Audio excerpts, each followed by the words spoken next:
शेषनाग, गरुड़ और विष्णु भगवान। प्राचीन काल की बात है। शेषनाग का एक महाबलवान पुत्र था। उसका नाम मणिनाग था। उसने भक्ति भाव से भगवान शंकर की उपासना कर गरुड़ से अभय होने का वरदान मांगा। भगवान शंकर ने कहा, ठीक है, गरुड़ से तुम निर्भीक हो जाओ। जब तब वह नाग गरुड़ से निर्भय हो क्षीरसाई भगवान विष्णु जहाँ निवास करते थे वहाँ क्षीर सागर के समीप विचरण करने लगा। उसकी इस प्रकार की दृष्टता देखकर गरुड़ को बड़ा क्रोध आया और उसने मणिनाग को पकड़कर गरुड़ पास में बांधकर अपने घर में बंद कर दिया। इधर जब कई दिन तक मणिनाग भगवान शंकर के दर्शन को नहीं आया तो नंदी ने भगवान शंकर से कहा, हे देवेश, मणिनाग इस समय नहीं आ रहा।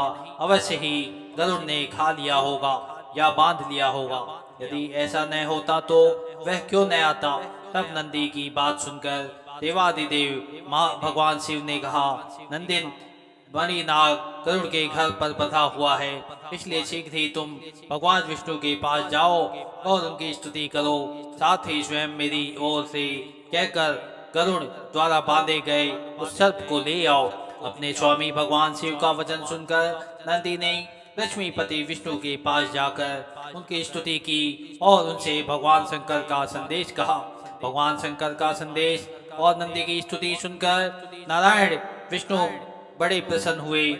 उन्होंने गरुड़ से कहा, हे वैनतय, तुम मेरे कहने से मणिनाग के को बंधन मुक्त कर नंदी को सौंप दो।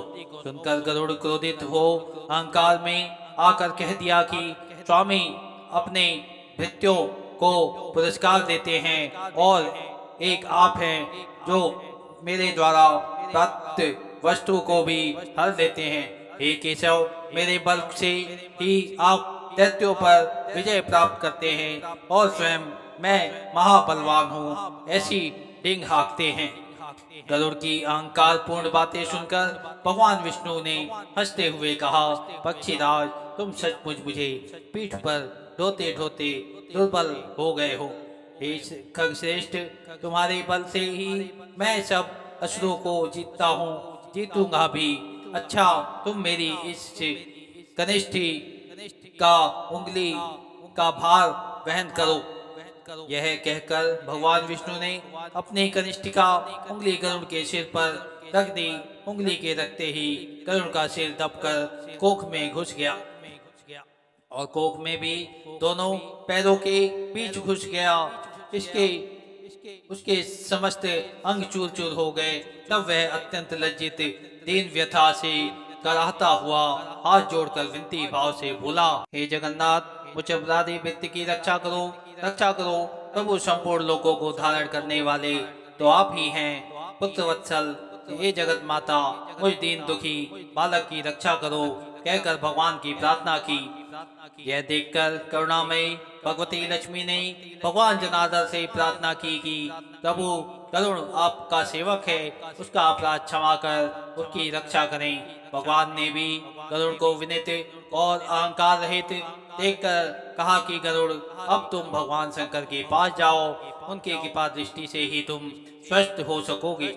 गरुड़ ने प्रभु की आज्ञा स्वीकार कर नंदी और मणिनाग के साथ गर्भ रहित हो मंद गति से भगवान शंकर के दर्शन के लिए प्रस्थान किया। उनका गर्भ दूर हो चुका था।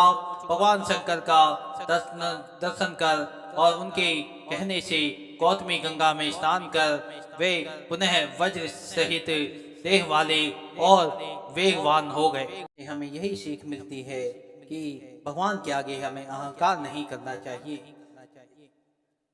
यदि हमारी यह कथा आप लोगों को अच्छी लगी हो तो हमारे चैनल को सब्सक्राइब करें, लाइक करें, व शेयर करें, व कमेंट करके बताएं कि हमारी यह कथा आप लोगों को कैसी लगी।